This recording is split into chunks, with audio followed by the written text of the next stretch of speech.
Digo, maestro Baña, ¿cómo está? Buenas tardes, ¿me escuchan? Sí, muy bien, perfectamente. ¿Usted a nosotros? Excelente, gusto saludarte, Denise, Arturo. Gracias por la invitación. No, Estimado gracias a Luis, usted. un gusto. Te vimos que andabas por ahí en el INACIPE ahorita, ¿no? Estábamos con el INACIPE justamente a las 5. La verdad es que hoy sí estuvo así medio movido el día desde la mañana. Andaba yo con el temor de ver si llegábamos a tiempo, pero bueno, afortunadamente pudimos cumplir con los dos. Qué Excelente. bueno. Ya estamos conectados. Hola, buenas tardes a todos. Bienvenidos a este programa número 10 de Derecho de Réplica. Hoy tenemos un gran invitado al maestro Luis David Coañaví, que nos va a hablar de la suspensión con efectos restitutorios en el amparo penal. Pero antes de darle el uso de la voz a nuestro querido invitado y darle la bienvenida nuevamente a nuestra casa de estudios INDECAG, a nombre de nuestra señorita directora, la maestra Cristina Ortega Camacho, queremos saludar y darle la bienvenida a nuestro sensei de la dogmática, el doctor Arturo Castañeda. ¿Cómo está, doctor? Hola. Muchas gracias, mi estimada maestra Denise. Muy bien, aquí feliz de estar compartiendo contigo, de que podamos conducir en conjunto, entrevistar a tan grandes personalidades, ¿verdad? Porque, como siempre lo decimos, nosotros les ponemos ahí la posibilidad de que ustedes mismos nos señalen a quienes quieren escuchar, de quienes quieren aprender, y por supuesto que tenemos el gran honor de que ahora haya aceptado nuestro queridísimo doctor Luis Coaña, a quien obviamente lo saludo con muchísimo afecto. Y pues, ¿qué te puedo decir, mi estimada maestra? Listísimos para poder Sí, platicar con él de un tema tan interesante. ¿De qué? exacto. Cuéntanos el tema. Pues hoy vamos a ver el tema de suspensión con efectos restitutorios en el amparo penal, en donde el maestro Coaña nos ayudará a analizar los alcances del artículo 147 de la Ley de Amparo, el cual prevé que en los casos que la suspensión sea procedente, atendiendo obvio a la naturaleza del acto reclamado, el órgano jurisdiccional ordenará que de ser jurídica y materialmente posible, restablecerá provisionalmente al quejoso en el goce del derecho violado mientras se dicta la sentencia en el juicio, que a diferencia de lo que señala el artículo 139, este precepto no solo permite que el acto reclamado pueda ser paralizado, sino que también exista una restitución provisional del derecho cuestionado, esto es a través de la tutela anticipada. Pero ¿quién mejor para explicarnos este tema? El mejor maestro que he tenido de amparo penal, el maestro Coaña. Bienvenido, doctor, ¿cómo está? Hola, muy buenas tardes, Denise, Arturo, muchísimas gracias por la invitación. La verdad es que como para mí pues un honor poder estar aquí en su programa. La verdad es que he podido seguir varios de sus episodios ya tradicionales los miércoles con mucha atención y bueno, contento de poder compartir aquí con ustedes esta emisión del programa Derecho de Réplica que ya tanto éxito pues, ha tenido dentro de la comunidad jurídica, ¿no? Muchas gracias. Pues lo dejamos con sus alumnos, maestro. Todo lo que nos quiera aportar de este tema, que es, como usted dice, está de moda, y pues todo lo que le podamos aprender, nosotros encantados. Y aquí, mi estimado Luis, tú eres el director. Obviamente te platicaron un poquito seguramente de la estructura. A veces, si no es que sea grosería, a veces que interrumpamos, pero tratamos de hacerlo como con esa frescura, ¿no? Igual si tú en algún momento, no, espérame tantito, quieres arrebatarnos la palabra aunque lo estemos platicando, con toda confianza, pero pues es tu programa. Excelente, excelente Arturo, ¿no? Y la verdad es que, bueno, además se agradece, ¿no? El que sea precisamente es un diálogo, una posibilidad de que no se trate únicamente de un monólogo, ¿no? Sino que pues ahora sí que podamos ir compartiendo y entre todos construyendo el conocimiento, que de eso se trata, ¿no? Entonces, bien, pues vamos a comenzar. A ver, yo creo que este es un tema, le decía ayer a Denise que creo que no hubo un timing mejor para esta emisión que tenemos que la del día de hoy, porque además pues yo creo que sabemos muy bien que actualmente está en boca pues de muchas personas, ¿no? El tema del juicio de amparo, el tema de la suspensión, ¿no? Hemos visto que pues se han propuesto algunas reformas por ahí que están pues a punto ya de pasar los filtros de las cámaras y bueno, se habla mucho sobre el tema entre abogados y no abogados, ¿eh? O sea, el tema está ahora sí que muy candente, así que creo que no hay un mejor momento para hablar sobre el tema. Y bueno, como mencionaba Denise al inicio de la emisión del día de hoy, pues hoy nos toca hablar sobre la suspensión ponderativa en el juicio de amparo en materia penal, un tema del que si hubiéramos hablado hace quizás 6, 7 años, pues hubiéramos dicho que es una locura, que simple y llanamente no había posibilidad de ponderar en la suspensión en el amparo penal, y ello obedece a que si uno se pone a revisar la ley de amparo y nos ponemos a revisar concretamente la parte que tiene que ver con la suspensión del acto reclamado, pues vamos a encontrar que la suspensión se divide básicamente en dos rubros, ¿no? Lo que es la suspensión en términos generales, donde vienen los requisitos para su procedencia, donde vienen los posibles efectos, donde vienen los requisitos para que continúe surtiendo sus efectos la suspensión. Y luego hay un apartado específico que nos habla de la suspensión en materia penal, que la ley de amparo pues abarca de los artículos 159 a 169. Y si nos ponemos a revisar esos artículos que nos hablan de la suspensión en materia penal, pues vamos a darnos cuenta que en realidad la ley de amparo es muy específica en cuanto a cuáles van a ser los efectos de la concesión de la suspensión en amparos en materia penal, dependiendo de cuál sea el acto reclamado. Es decir, a diferencia de lo que sucede en la suspensión general, vamos a llamarle así, en otras materias, en donde se le da, digámoslo, manga ancha a los jueces para que puedan determinar efectos de diferente índole, como pueden ser los efectos restitutorios, como pueden ser los efectos de tutela anticipada e incluso algún otro efecto por ahí que el juez pueda llegar a estimar procedente, pues pareciera que en materia penal la ley de amparo no daba esa misma posibilidad. En materia penal, simple y llanamente, lo que hacía era establecer acto y efecto, ¿no? De manera muy puntual, de modo tal que, por ejemplo, casos, digamos, el más común, el tema de la orden de aprehensión, ¿no? Pues la misma ley de amparo en el artículo 166 te dice, si es orden de aprehensión que se reclama en el amparo por delitos que ameritan prisión preventiva oficiosa, el efecto será únicamente que el quejoso esté a disposición, en cuanto a su libertad se refiere, del juez de distrito y pues del juez de la causa para la continuación del procedimiento. Y si era orden de aprehensión por delitos que no ameritan prisión preventiva oficiosa, pues ahí sí te decía la ley de amparo que el efecto era que no lo detuvieran, pero que se presente, ¿no? Que se presente para el desarrollo de la audiencia inicial, ¿no? Y entonces, pues eso básicamente había generado que surgiera cierto efecto intrascendente. A mí me gusta decirle en alguna de las clases que me ha tocado dar el efecto inútil, ¿no? De la suspensión en materia de amparo penal, porque pues pareciera que no te sirve para nada, ¿no? O sea, en realidad te conceden una suspensión de facto, pero que en realidad en la praxis no sirve para nada, porque de todos modos al quejoso, si no lo han detenido y es delito que amerita orden de aprehensión, lo van a detener. Y si no lo es, pues bueno, no lo van a detener, pues se tiene que presentar, ¿no? Entonces pareciera que no sería para gran cosa. ¿Qué es lo que ha sucedido? Ha venido sucediendo que de 6 años aproximadamente a la fecha, a través de la jurisprudencia, ha venido evolucionando la interpretación que se ha venido dando a la suspensión en materia de amparo penal. Primero, y como principal punto de partida, yo creo, fue en su momento una contradicción de tesis, que es la contradicción de tesis 397, diagonal 2016, del índice de la primera sala de la Corte.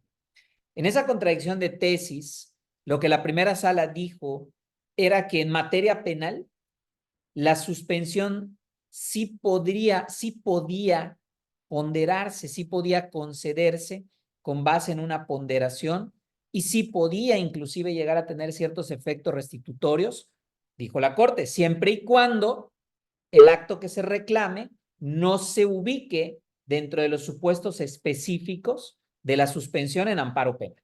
Entonces, básicamente lo que hizo la Corte fue decir, a ver, cuando sea algún acto que se reclame de los que ya están en la ley de amparo específicamente establecidos, pues ahí nos quedamos con los efectos que ya dice la ley de amparo. Pero si se reclama algún acto que no está ahí expresamente, como podría ser, por ejemplo, ¿no? Por ponerles un ejemplo, voy al Ministerio Público y le pido al Ministerio Público que me conceda órdenes de protección, medidas de protección, porque pues, estimo que está en peligro mi vida, etcétera, etcétera. Y el Ministerio Público me lo niega.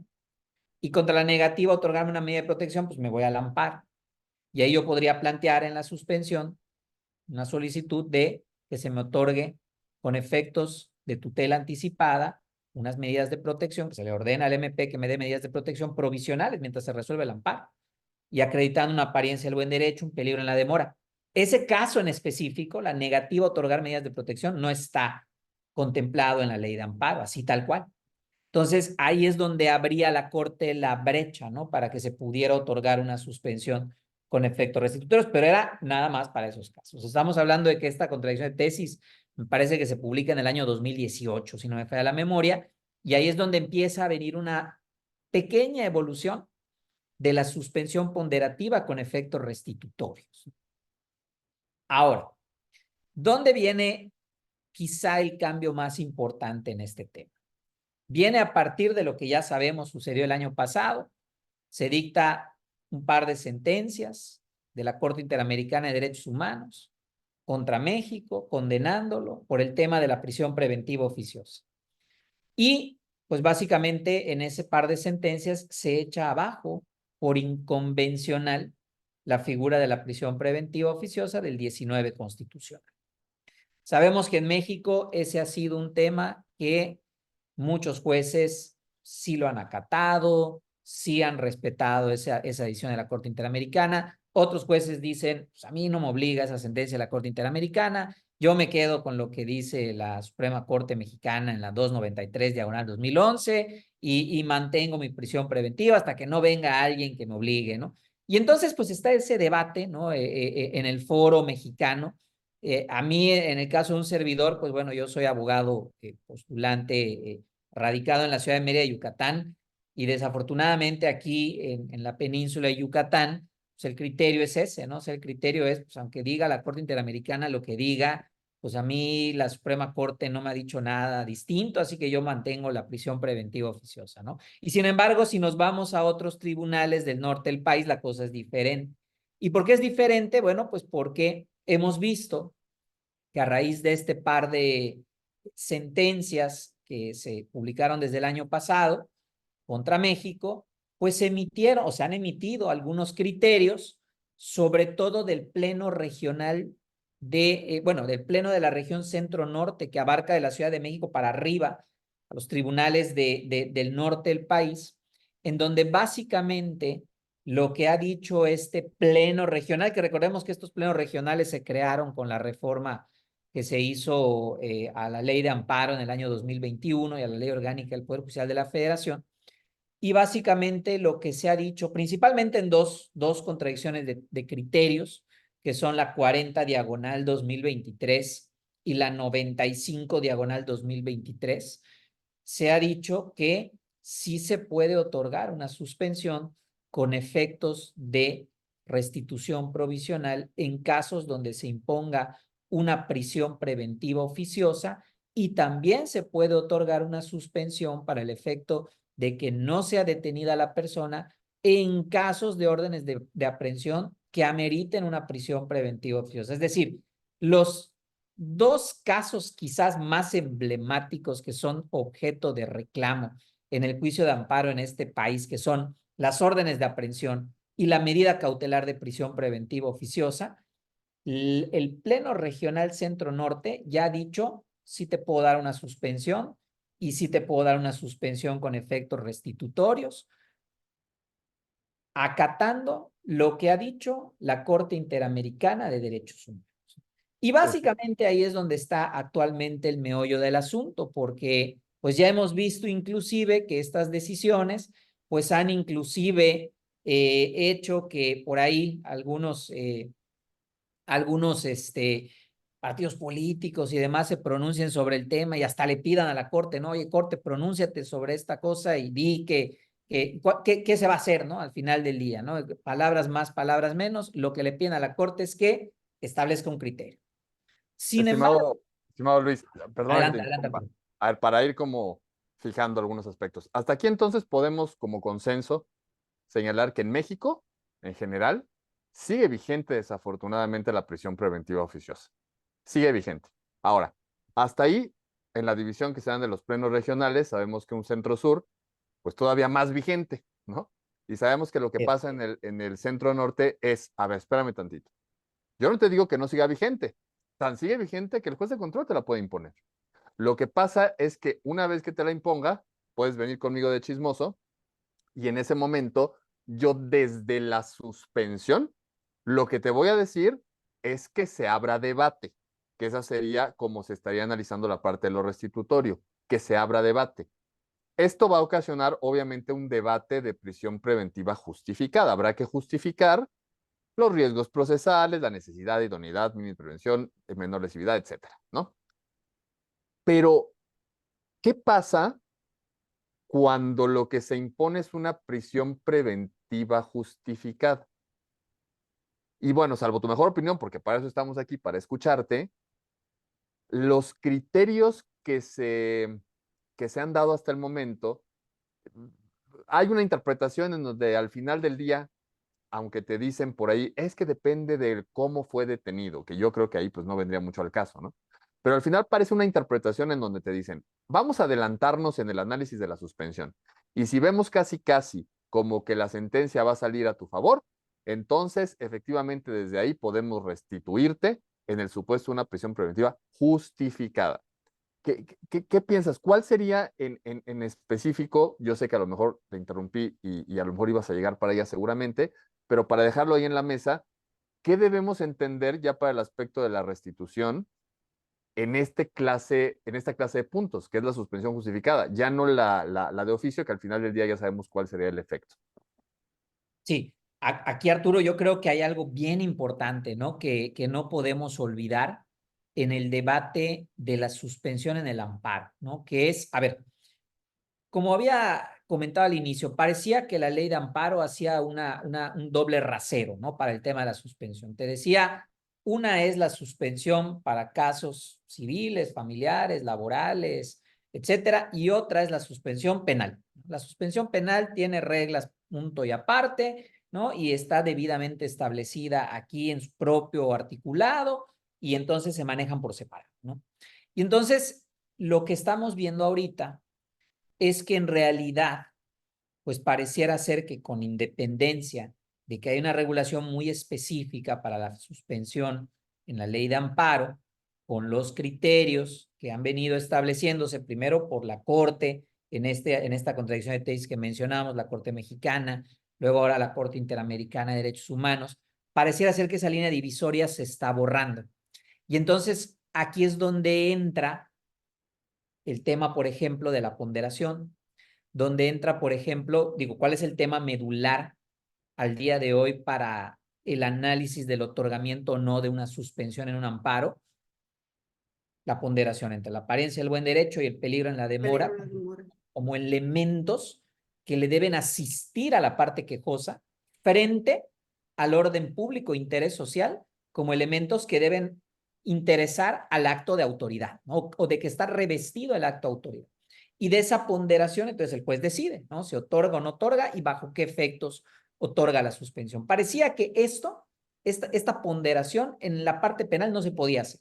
Y sin embargo, hoy, pues nos estamos dando cuenta que con todos estos criterios, pareciera ser que esa línea se borra y entonces ya empieza a entrar esta parte, ¿no? De la ponderación, donde los jueces, incluso en casos de prisión preventiva, la oficiosa, pues ya vimos, ¿no? Ya el Pleno Regional, al menos la región centro-norte, ya dijo, no, bueno, pues aquí sí te puedo dar una suspensión con efectos restitutorios para que no te impongan la oficiosa y se estudie qué medida cautelar te toca, ¿no? Si te toca una prisión preventiva justificada o qué otra medida cautelar, ¿no?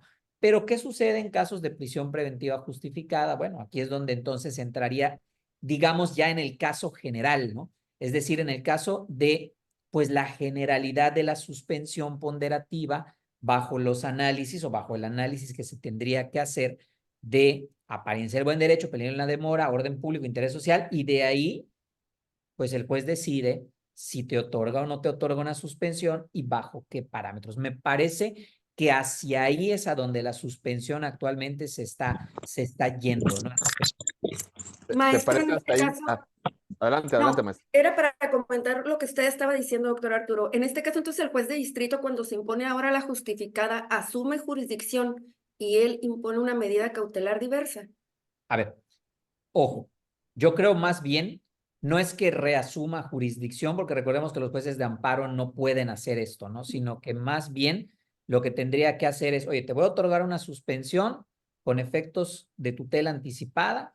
¿Para qué efecto? Oye, si veo que esta prisión preventiva justificada está muy forzada, como muchas de las prisiones preventivas justificadas que actualmente se dan en este país, pues pareciera que así son, ¿no? Oye, la apariencia del buen derecho pues me hace entrever que en este caso no te debieron haber puesto esto, entonces te doy la suspensión para el efecto de que se vuelva a abrir a debate, vuelvan a revisar la medida cautelar y te impongan una diferente. No el juez de distrito, sino que lo tendría que hacer en este caso la autoridad. Así es como debe de operar, ¿no? Comentaba si, ¿qué tan discrecional crees que pudiera llegar a ser esto, mi estimado Luis? Fíjate, nada más voy a poner rápido aquí este registro, que Sí, es aislada, obviamente, esta, pero que hasta cierto punto es la que nos habla de los efectos restitutorios. correcto. Hay jurisprudencia, esa a lo mejor la dejamos para el ratito.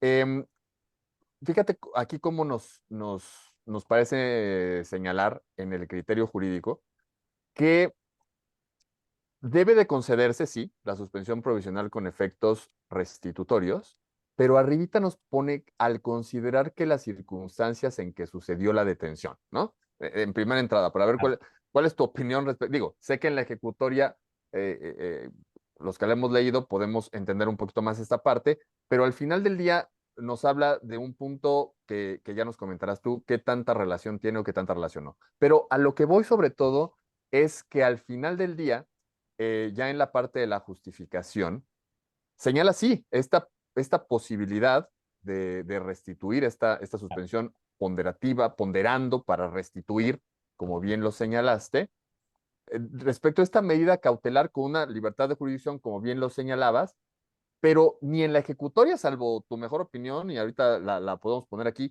ni en el mismo criterio nos señala efectivamente estos requisitos que pudiéramos llegar a entender. Por eso reitero mi pregunta, con este aspecto, ¿qué tan discrecional crees que todavía sea esta restitución? Sí, yo creo que acá, mira, definitivamente creo que el tema de la medida cautelar, desde que se introdujo al debate de la medida el tema de la apariencia del buen derecho y se introdujo esta necesidad de ponderar. En la reforma de 2011 se introdujo a nivel constitucional, pero hay que recordar que desde antes ya había jurisprudencia que hablaba del tema, ¿no? Yo creo que desde que este debate del Fumus Boni Juris, ¿no? Y la suspensión ponderativa se introdujo, definitivamente el tema de la medida cautelar se volvió un tema hasta cierto punto discrecional, ¿no? Para los jueces en materia de amparo. Dejó de ser aquella suspensión mecánica, ¿no? En donde si se cumplen estos requisitos, te la otorgo, y si no se cumplen, pues no te la otorgo, ¿no? Sino que ahora ya se volvió un tema más de valoración y de ponderación. Yo creo que ahí, en ese primer punto, bueno, creo que al día de hoy el debate sobre medidas cautelares en el juicio de amparo sí tiene un grado de discrecionalidad. Ahora, ¿hasta dónde, no? ¿O cuáles son los elementos? A ver, yo creo que aquí tendríamos nosotros que traer a colación otro criterio que a lo mejor no es penal, pero que también es una jurisprudencia que sacó recientemente la segunda sala de la Corte, en donde estableció en qué casos se pudiera llegar a otorgar una suspensión con efectos restitutorios. Y básicamente lo que la segunda sala ha establecido ahí es, bueno, siempre que esos efectos restitutorios puedan ser provisionales y no, digamos, le quiten el fondo, vamos a llamarle de esta manera, al juicio de amparo, ¿no? Mientras sean, digamos, efectos que, valga la redundancia, ¿no? Efectivamente, cuando llegue el dictado de la sentencia, pues tú verdaderamente o ya los dejas de manera definitiva o los puedas destruir y se retrotraigan, ¿no? Nos dice la Corte, entre otras cosas. Yo creo que esa jurisprudencia, que repito, no es penal, incluso es de la segunda sala, pero me parece que es valiosa para analizar los casos ahora que hablamos ya de ponderación y efectos restitutorios en amparo penal, pues yo creo que esa jurisprudencia nos va a dar básicamente la pauta, ¿no? Para que podamos nosotros, entonces, poder analizar. Ahora, lo que sí es un hecho es lo siguiente. No hay que olvidar que para conceder la medida cautelar, la apariencia del buen derecho se basa en un análisis provisional, de la posible inconstitucionalidad del acto reclamado. Y entonces, basándose en esa probabilidad, si el juez dice, oye, esto me parece que pues al final, cuando yo dicte la sentencia, yo creo que voy a terminar concediendo el amparo, sin que tenga que ser un razonamiento definitivo, ¿no? Pero que sí, como su nombre indica, aparentemente tiene la razón en lo que me está diciendo, ¿no? Porque pues al parecer le pusieron una prisión preventiva justificada únicamente porque tiene un pasaporte, pues no pareciera, ¿no? Que eso sea un motivo suficientemente válido de decir, oye, hay un riesgo de fuga, porque pues, entonces cualquiera de nosotros que tenga un pasaporte estamos en riesgo de fuga, ¿no? O en situación de riesgo de fuga y mereceríamos una prisión preventiva justificada si nos llegan a vincular a proceso, ¿no? Entonces, ese tipo de casos es donde yo creo básicamente va a entrar, ¿no? Esta labor, pero definitivamente lo que creo que sí es un hecho es que el tema de las medidas cautelares ya se volvió un tema discrecional, ¿no? para los jueces de amparo, y que creo también que es parte de lo que actualmente pues, está en discusión sobre, oye, ¿vamos a acotar eso o lo vamos a dejar así? Que es parte de lo que se discute, ¿no? Con las reformas que se quieren hacer a la ley de amparo. Les recordamos a nuestros alumnos que si quieren hacer una pregunta pueden escribirla en el chat o levantar la manita, igualmente a los que nos están viendo a través de Facebook. Por cierto, doctor Coaña, le mandan saludos desde Bolívar, Ecuador, que nos están viendo por allá. Saludos a todos.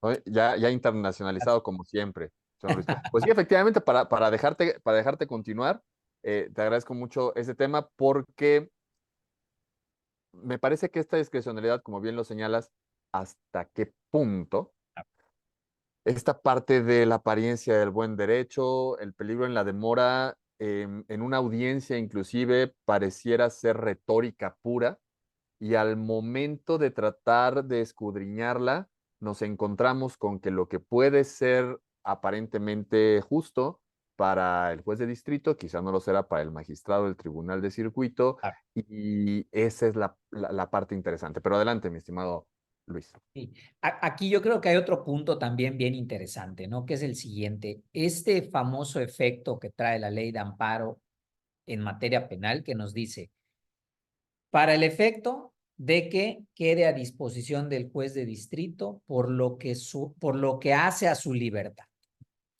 Ese efecto pareciera, en una interpretación que se haga, la realidad es que está en varios artículos de la ley de amparo, que le da la pauta al juez de distrito de, como decía Denise, en ciertos casos, tomar decisiones, casi reasumiendo jurisdicción y diciendo, a ver, yo lo puedo poner en libertad, si yo así lo considero, porque su libertad está a mi disposición. Yo creo que ahorita que estamos ya tocando el tema de los efectos restitutorios, de la suspensión ponderativa, yo creo que definitivamente ese efecto y la interpretación de ese efecto en la ley de amparo va a tener que ser sometido necesariamente también a escrutinio, porque, oye, entonces, ¿qué pasaría en aquellos casos donde, por ejemplo, se le diga a un juez penal, oye, vas a celebrar una audiencia en donde vas a, con libertad de jurisdicción, analizar nuevamente el tema de la medida y vuelva a imponer la prisión preventiva justificada? Digo, al margen de que se pueda en un momento dado acudir a la violación, a la suspensión y todo lo que se pueda hacer en materia de amparo. Oye, pero pues mientras se tramita la violación a la suspensión, a mí lo que me interesa es recuperar mi libertad, ¿no? ¿Qué puedo hacer? Y aquí entonces el tema sería, ¿puede el juez de amparo con ese efecto ordenar su libertad? Y sumándole a eso, ¿puede el juez de amparo con ese mismo efecto ordenar su libertad y poner alguna otra medida? A mí me parece que sí.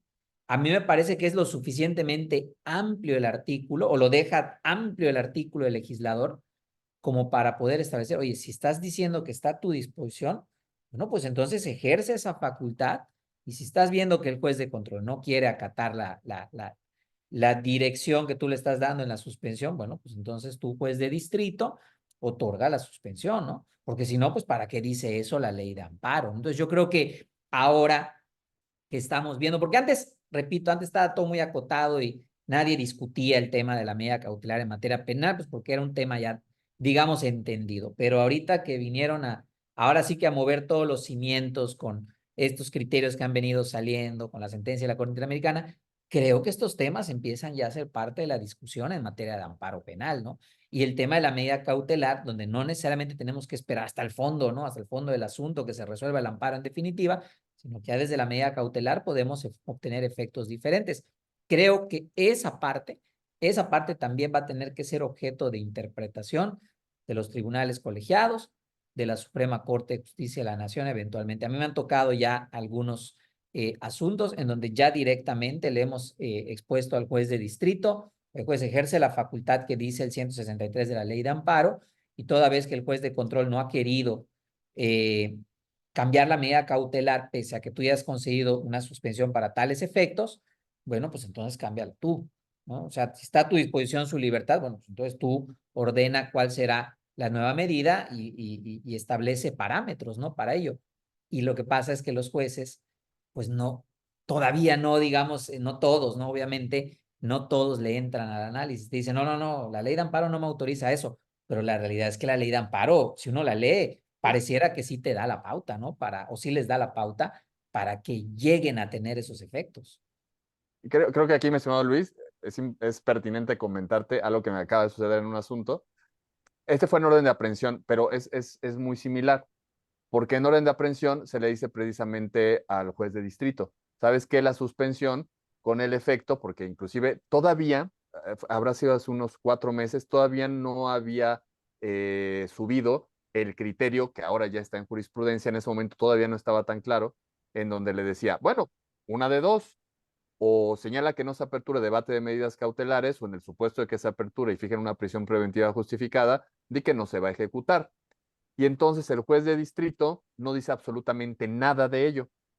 Tengo que irme, por supuesto, primero por el aspecto de la suspensión definitiva a queja, posteriormente a revisión, y en la revisión dice el colegiado, bueno, pues el hecho de que el juez de distrito no te haya señalado específicamente que no debiera de suspenderse el debate de medidas cautelares, no quiere decir, por supuesto, que eso no tenga relación con el 166, porque desde el momento en el que está la libertad del quejoso a disposición del juez de distrito, debe entenderse que el juez de control no puede, fíjate cómo lo interpretaron, ¿no? Por un lado, me parece pésimo porque no ponen la pauta para el juez de distrito, pero por el otro lado te dicen, es lógico y resulta claro que no podrá imponerte una medida de prisión preventiva justificada.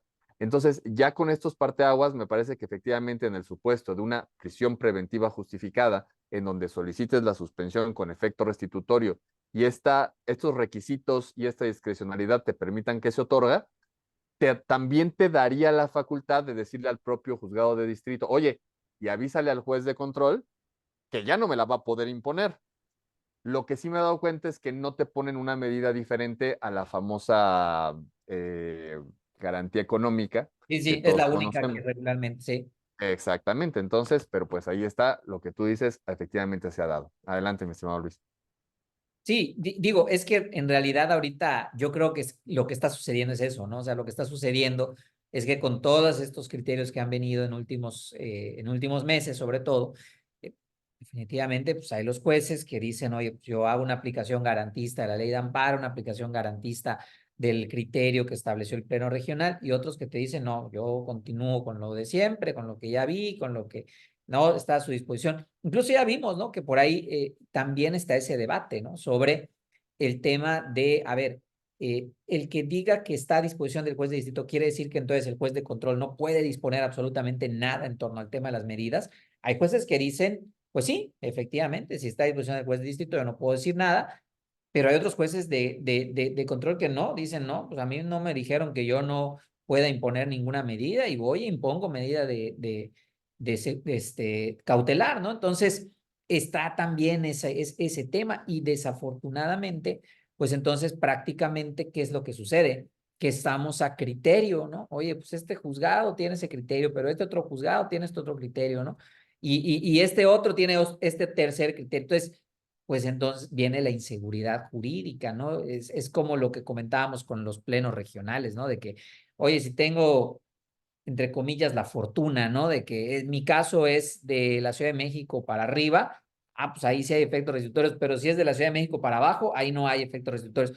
Y dices, oye, pero pues si no somos parte de un mismo sistema de justicia, pues sí, pero pues ni modo, ¿no? O sea, a ti te tocó que el caso sea en Yucatán, o te tocó que el caso sea en Quintana Roo, o en Campeche, o en Tabasco, en cualquier estado del sur, y te da esa mala fortuna, ¿no? Entonces, es eso, ¿no? O sea, yo creo que al final este es un tema que definitivamente todavía, aquí sí, yo creo que habría que impulsar que los criterios, que los casos, pues lleguen eventualmente a la Suprema Corte para que ya tengamos un parámetro claro, para que ya exista uniformidad para todo el país y con ello, pues entonces ya haya la seguridad jurídica, ¿no? De saber exactamente, bueno, pues en estos casos hay efectos restitutorios, estos son los parámetros, esto es lo que sucede, porque sí, definitivamente al día de hoy, pues quedas casi al criterio del juez, que ya es una ventaja, ¿no? Porque antes, pues ni eso había, ¿no? O sea, antes era, ya sabías, ¿no? Si es caso de prisión preventiva oficiosa, no hay nada que hacer, no hay suspensión, tenemos que ganar sí o sí el amparo. Y si no es caso de prisión preventiva, bueno, pues entonces ahí sí teníamos oportunidad de tener ciertas medidas en la suspensión. Bueno, en eso ya se avanzó, ¿no?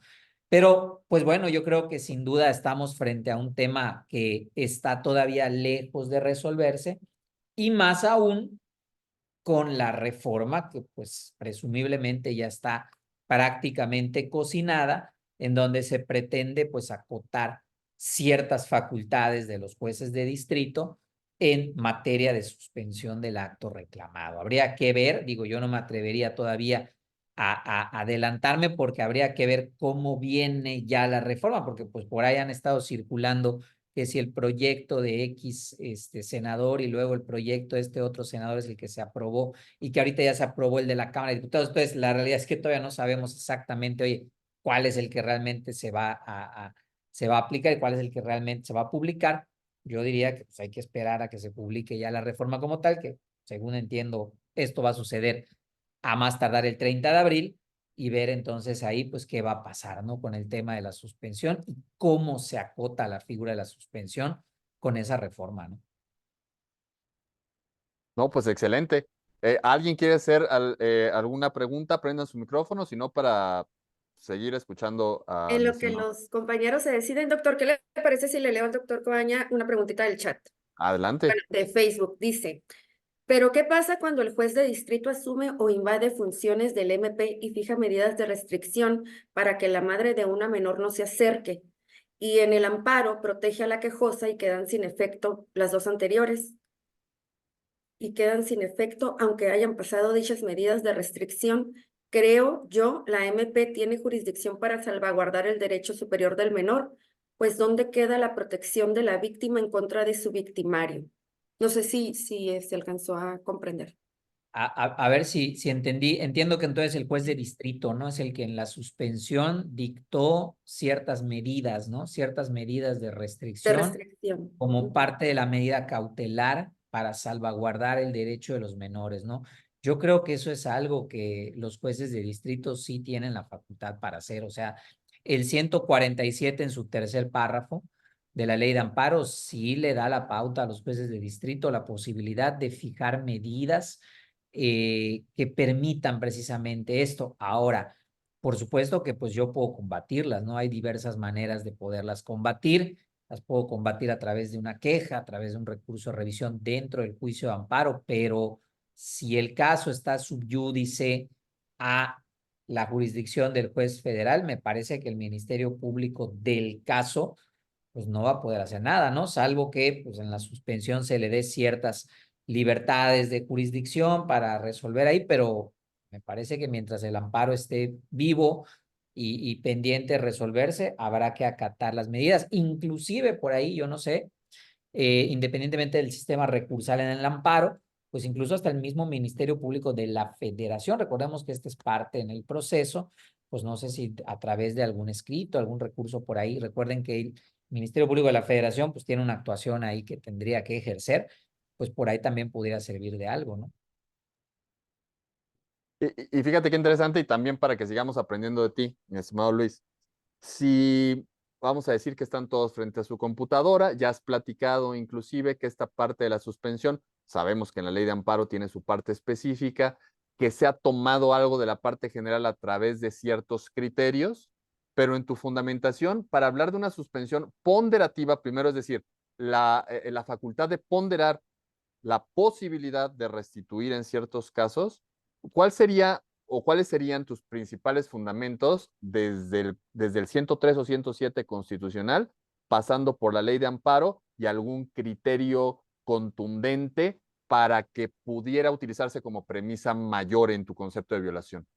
Pues yo creo que básicamente aquí, Arturo, a ver, en tratándose de medidas cautelares en el juicio de amparo, yo siempre he recomendado, ¿no? Vas a redactar una demanda, el capítulo de suspensión lo tienes que tratar prácticamente como si fuese un concepto de violación más. O sea, tú tienes tus conceptos de violación contra el fondo, que es el acto reclamado, y le agregas un capítulo ahí de suspensión, donde no te limites únicamente, como muchas demandas hacen, ¿no? A pedir la suspensión nada más, sino que pues también hay que razonar, ¿no? Hay que razonar el tema que decíamos ahorita, apariencia el buen derecho. Yo creo que la fundamentación de la que se partiría sería el 107 fracción décima constitucional como base.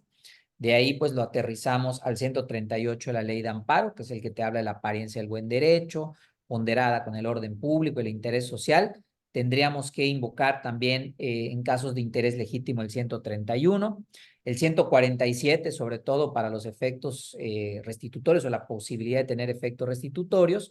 Y en cuanto a criterios jurisprudenciales, yo creo que uno de los principales sería sin duda la contradicción de tesis 397 diagonal 2016 de la Corte, que es la que habla de la posibilidad de utilizar a la ponderación en casos en materia penal. Y por ahí hay otra contradicción de tesis que, si me permiten un segundo, ahorita se las voy también a mencionar porque también sirve, es una jurisprudencia en materia penal que serviría para estos casos. Déjenme nada más les paso el número de registro, porque lo tengo por acá. A ver. Y yo creo que con eso ya tenemos, y digo, desde luego las jurisprudencias de las que estamos hablando ahorita, ¿no? De las del Pleno Regional, si se trata de casos de órdenes de aprehensión, prisión preventiva justificada, pues yo creo que esos también formarían parte, ¿no? De esta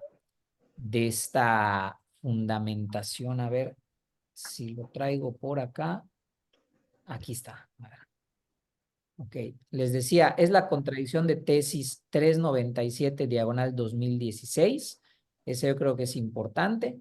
También creo que otro criterio bien importante en la suspensión en materia de amparo penal es lo que se dijo en la acción de inconstitucionalidad 62 diagonal 2016 del Pleno. Esta es del Pleno de la Corte, porque ahí básicamente, fíjense qué interesante, en ese criterio lo que la Corte hizo es decir que el 128 de la ley de amparo trae un párrafo, creo que es el tercero, que de manera tajante, ¿no? Dice, no serán materia de la suspensión, ni las medidas cautelares, ni las medidas de protección, ni las técnicas de investigación, así tajantemente.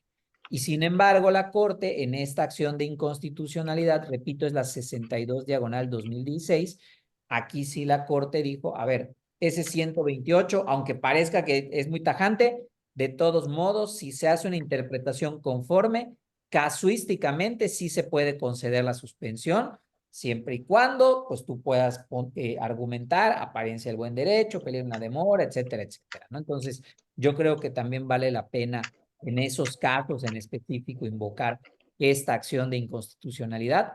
Y también hay otra jurisprudencia de la Corte, que es la número de registro 2020650, repito, 2020650, que en esa habla la Corte también de la posibilidad de dar efectos restitutorios a la suspensión en casos en materia penal.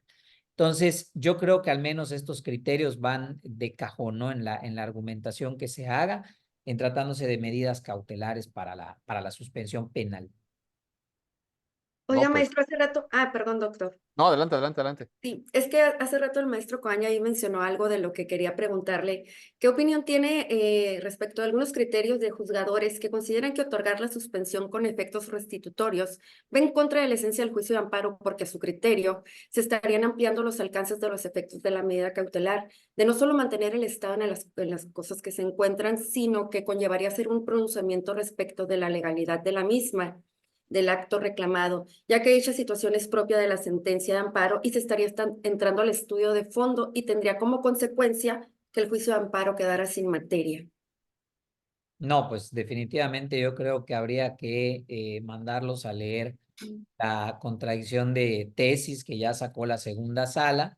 Digo, a ver, ojo, esta contradicción de tesis solamente vino a reafirmar lo que me parece ya estaba muy claro desde antes, ¿no? O sea, el hecho de que este criterio de decir que no te puedo dar una suspensión porque sería dejar sin materia el fondo del Exacto. amparo, está ya superado, ¿no? De Sí, hecho, si tú lees en una suspensión que te invocan ese criterio, el recurso hay que presentarlo ya porque definitivamente es un criterio que quedó superado, no en virtud de la jurisprudencia reciente de la Corte en el tema, o sea, quedó superado desde la reforma del año 2011.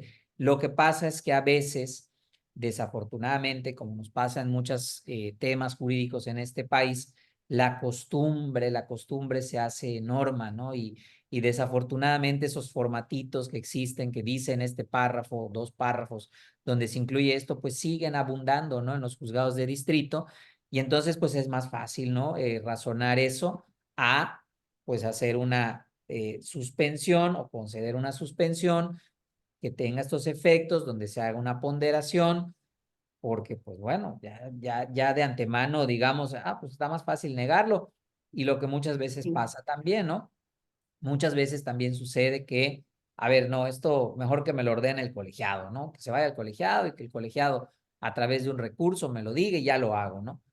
Pero desafortunadamente luego no nos damos cuenta que el que nos estamos llevando entre las patas, pues es al justiciable, ¿no? Entonces, ahí desafortunadamente yo creo que sí, definitivamente ese es un criterio que ya se debió de haber superado desde hace mucho tiempo y desafortunadamente lo siguen seguimos. con las viejas prácticas. Sí, Ujú. sí, hace un par de semanas todavía me lo invocaron en una Sí, suspensión que nos negaron, a mí increíble también. que se siga usando.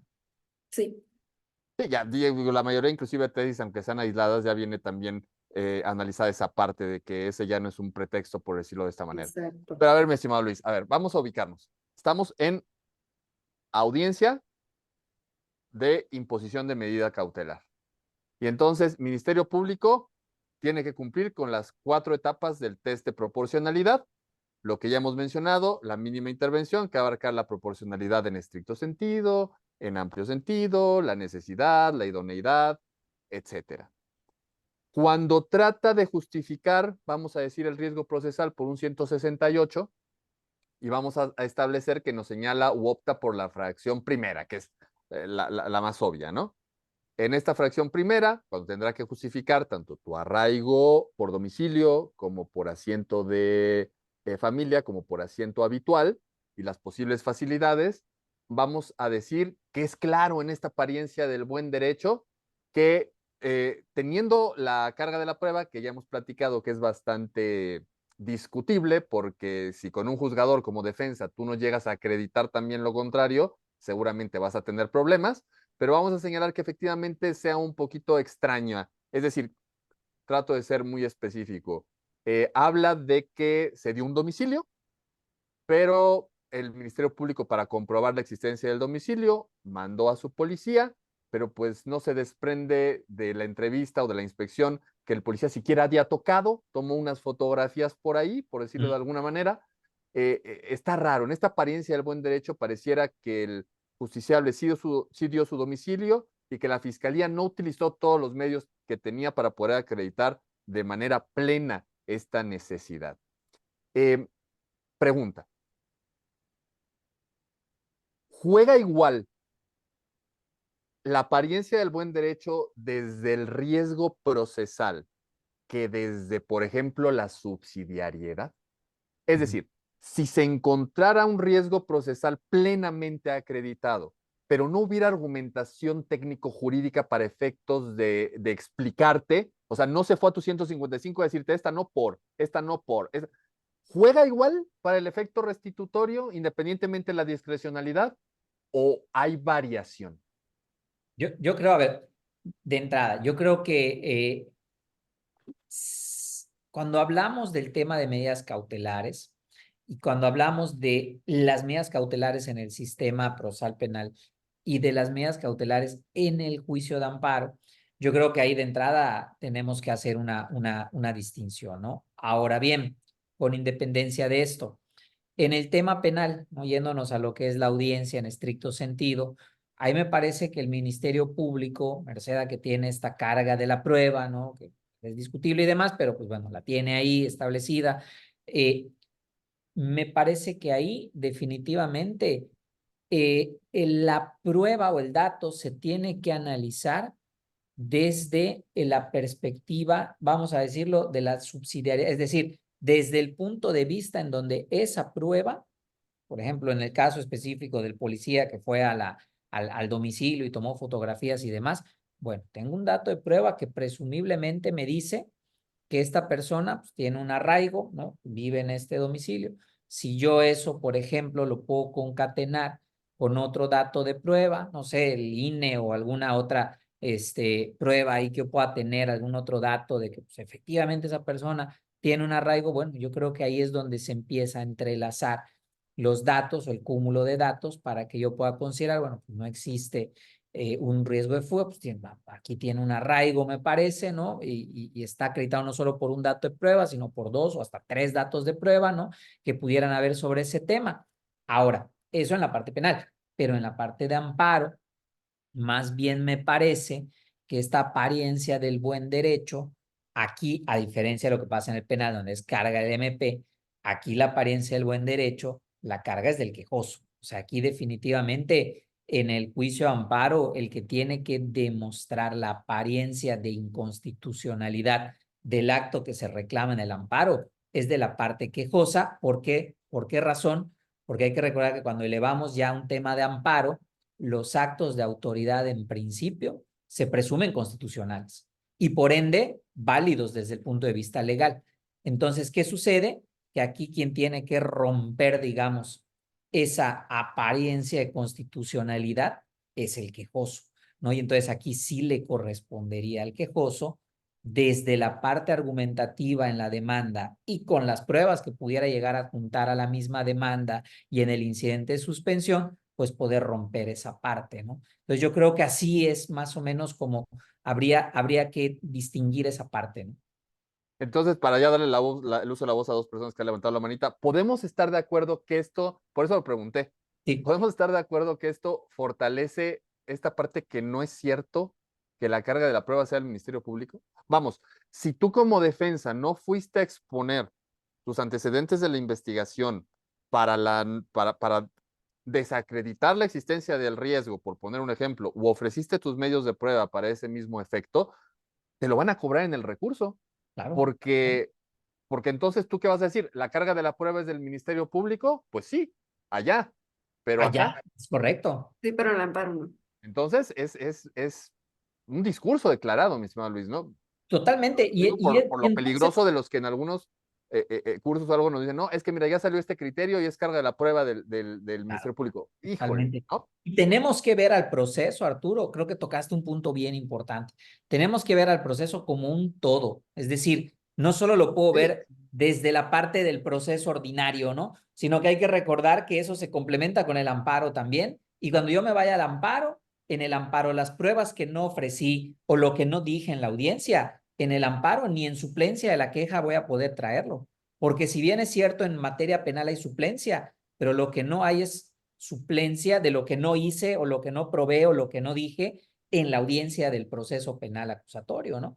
Entonces, ahí es donde puede venir el problema. Tenemos que ver el proceso como un todo, incluyendo al ya, amparo. de acuerdísimo, siempre lo decimos, muchas Exacto. gracias. Maestra, si le quieres dar el uso de la voz a los Sí, que tenemos dos manitas levantadas, Sara Montiel y Rafael Rafael. Saldívar, pero se nos arrepintió Rafita o cómo te damos el uso de la Luego, voz. Rafa, Ah, Pues, bueno, Sarita Sara, Montiel, por Sara que la favor. tenía levantada y después Ujú. nuestro estimadísimo doctor Rafa. Muchas gracias, doctor Arturo Castañeda. Me da mucho gusto estarlo escuchando en esta ocasión. Caray. Desde luego, a los maestros que nos acompañan. Gracias. Y como yo venía manejando, no alcancé a tomar los datos de las tesis. Quisiera yo que me hiciera el favor de pasármelos ya bien, repitiendo otra vez las tesis, el doctor que así está tratando el tema, o si nos los puede mandar por mensaje. Igual se los pone ahí mi querida Por- Sarita, era la 397 diagonal 16, luego también una sentencia que era la 62 32 diagonal diagonal 62 al 2016. y un número de registro, me corriges mi Sí, es estimado el Luis, era la 2020-650. Sí, ahorita lo voy a 20, corroborar. 650. Así 2020. es. 2020, 650. Es correcto. Ahora, yo entiendo el origen de este tipo de amparos, pero como apoyo victimal, este, la víctima actúa como tercero en este amparo o se tiene que adherir al amparo cuando no estás como que muy de acuerdo en la suspensión de la medida. No, no. No sé si En amparo no en sé si mi materia pregunta penal. está acorde. No, sí. En amparo en materia penal, en aquellos casos donde pues el que se va al amparo es el imputado, la víctima tiene que ser emplazada en su calidad de tercero interesado. Así lo dispone el artículo 5 de la ley de amparo. Exacto. Una cosa ahí, mi estimada Sarita, digo, ahorita me corregirá mi estimado Luis. Una cosa ahí, fíjate que hace, Luis, creo que era un año, un poquito menos, había un problema cuando venían las partes de los famosos amparos adhesivos, ¿no? Mm. En donde cuando ya llegabas y empezabas a platicarle esta circunstancia a los magistrados, ¿no? Te decía, oye, pero es que te hubiera sido una principal, porque miren, el adhesivo no me permite a mí entrar a temas en donde efectivamente pudiéramos pegarle al fondo, solamente es como un fortalecer o atacar ciertos puntos. Pero me parece que hay un criterio, no me acuerdo del nombre, a lo mejor, del número, a lo mejor tú sí, en donde ya se dice que no obstante que sea un amparo adhesivo, permite al órgano revisor el analizar precisamente esta parte del fondo. Entonces, lo que tú estás diciendo, mi estimada Sarita, en efecto, vas a tener que checar si la resolución, que por supuesto que te causa ahí un agravio por su, que se tilda de inconstitucional, te vas a un amparo principal, o bien tendrías que esperarte a que precisamente el quejoso interponga su amparo y después te adhieras al mismo. Yo como sugerencia, salvo la mejor opinión de mi estimado Luis, pues es que si ya estás viendo que te causa algún problema, te vayas en el principal. No te tienes por qué esperar, pero por supuesto que aquí estamos para aprenderle a mi estimado Luis. ¿Qué le aconsejas a Sarita en ese caso? De acuerdo contigo, Arturo. Yo creo que ahí, desde que haya un acto, una resolución que te cause un agravio, definitivamente pues es amparo, ¿no? Hay que promover amparo o en su defecto revisión principal. Si estamos hablando ya de una resolución dentro del juicio de amparo, pues entonces habría que irse al recurso, ¿no? O sea, no esperar al adhesivo o a un amparo adhesivo, sino que ahí sí habría que atacar a través de un amparo independiente, ¿no? Del que vaya a promover el quejoso en su caso. De acuerdísimo, pues muy amable. Mi estimado Rafa, Buenas ya noches, doctor. estamos cerrando, se nos fue rapidísimo el Doctor tiempo, Luis. se nos fue Sí. Sí, rapidísimo. rapidísimo. Buenas noches, Rafa, gusto saludarte. El gusto es mío, doctor, saludándolo también a usted, maestra Denise, al doctor Muchas Arturo. gracias, Rafita. Ya Una te pregunta extrañábamos. muy sencillita. He visto respecto a esta situación de la prisión preventiva oficiosa que dan libertad de jurisdicción para que impongan la que el juez considere necesaria a petición del Ministerio Público. Pero yo siempre he tenido la duda, bueno, te dan el amparo para efectos con suspensión de restitución de derechos. Entonces, el juez automáticamente te pone la suspensión, la prisión preventiva justificada. Mi pregunta es, ¿por qué si la misma ley le impide que realice ese tipo de actos, por qué el juez de distrito desde antes no lo percibe de que no le imponga una de la misma lesividad? ¿Por qué? Siempre imponen la prisión preventiva oficiosa, la quitan y ponen en automático casi la prisión preventiva justificada. El juez de distrito tendría la obligación de decirle, porque es un derecho constitucional, estamos hablando de derechos humanos, estamos hablando de una ponderación del test de proporcionalidad, de mínima intervención, necesidad, etcétera. Todo esto que ya ustedes han estado hablando, dentro de la excepcionalidad, como lo decía el doctor Castañeda, pues debe de estar lo que dice el 168, 169, que dice que sea menos lesiva, menos, de menor intensidad, de menor gravedad. ¿Por qué la siguen poniendo? Eso es lo que yo me ofusca en mis amparos. ¿Por qué hacen eso, doctor? Pues digo, aquí yo creo que definitivamente, digo, esa es una problemática que se da, ¿no? Te quitan la prisión preventiva oficiosa y efectivamente, ¿no? Se impone la otra casi en automático.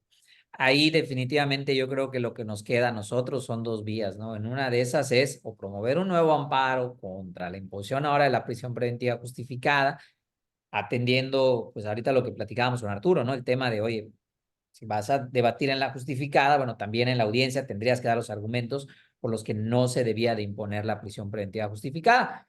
O dentro del mismo amparo inicial, si por algún motivo tú consideras que al volver a, bueno, al imponer una justificada, pues hay algún tema que pudiera estar contraviniendo lo que ordenó el juez de distrito, pues a través del combate por una violación a la suspensión, o un incidente de inejecución de la suspensión, pues tratar también de combatirlo. Yo en lo particular creo que es más efectivo el primero, o sea, la primera opción, ¿no? Que es irte a un amparo.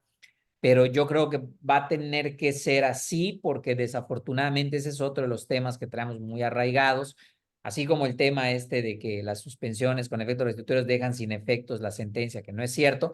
Esto también pasa mucho, ¿no? Entonces, también va a tenerse que combatir a través de un nuevo juicio de amparo, el nuevo acto que es ahora la prisión preventiva justificada.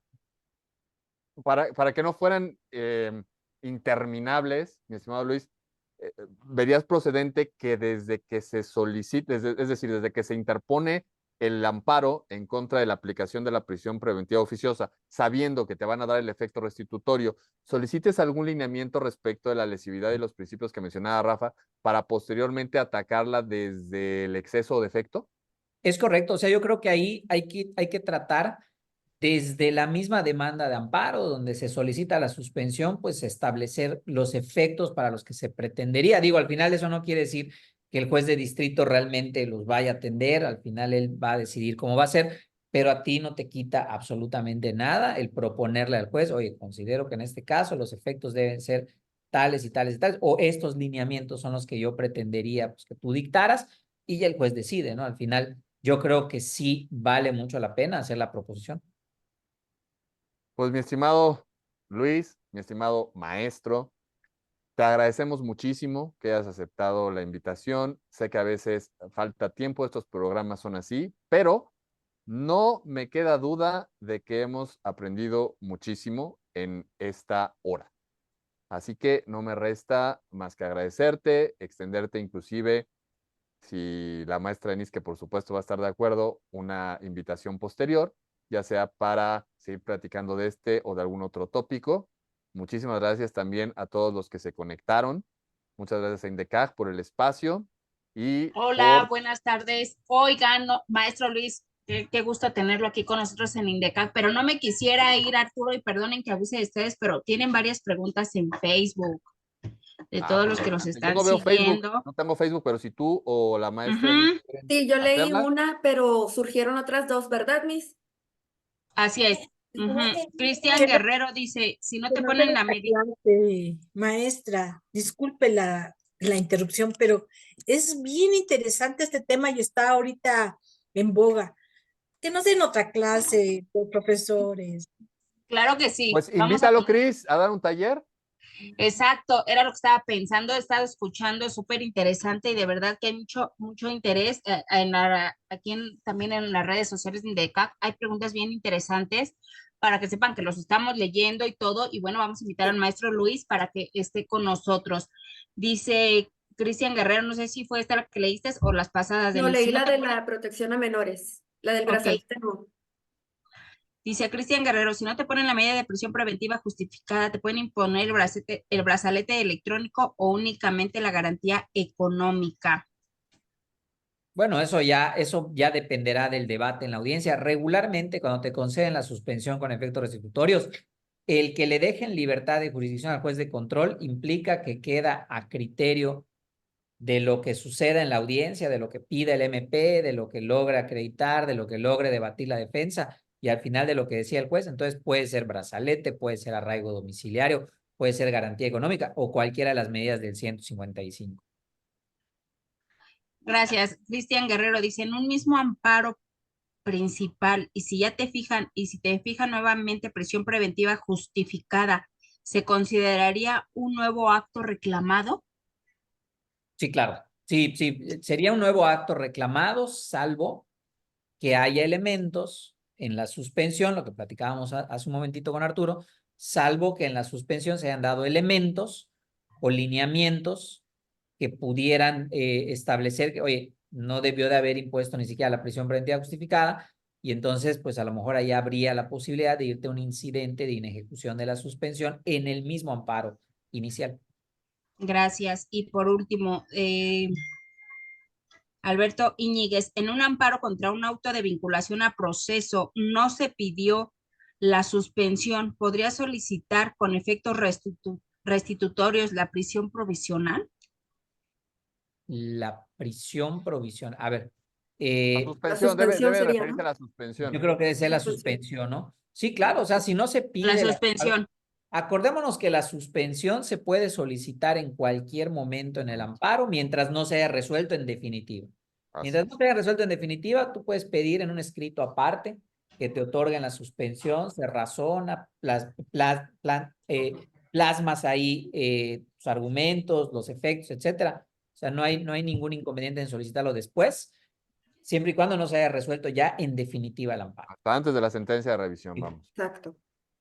Ahí está. Bueno, pues ha sido un gusto tener a mi querido maestro Luis Coaña Vía aquí en INDECAC. Lo estaremos invitando a un taller porque se quedan ahí muchas preguntas que, bueno, ya serán resueltas porque evidentemente estas preguntas son casuísticas, entonces tendríamos que entrar a la generalidad del curso, ¿no? Entonces, pues, muchísimas gracias y bueno, me conecté por esa cuestión y aparte que los estaba escuchando. Muchísimas gracias, Arturo, Denise.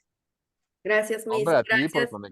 Contrario, Muchas gracias, gracias maestro por la Luis David. invitación, encantado. Es un honor siempre tenerlo con nosotros. Le aprendo más a usted, amparo penal, que todo lo que he estudiado en mi carrera. Muchas gracias por eso. Gracias, Denise. Al contrario, Tendrás que inscribirte al muchísimas taller de gracias. Luis. Ah, no, yo la primera, la más contenta en inscribirme al taller del Después de maestro. Sarita, porque ya dijo que ella ya está. Ah, ok, perfecto, Sarita, ya somos dos. Pues muchísimas gracias, mi estimado Luis. Muchas gracias a todos. Un Por un abrazote. gustazo. Primero Muchas Gracias a estamos gracias. todos que nos saludando. acompañaron. Buenas noches.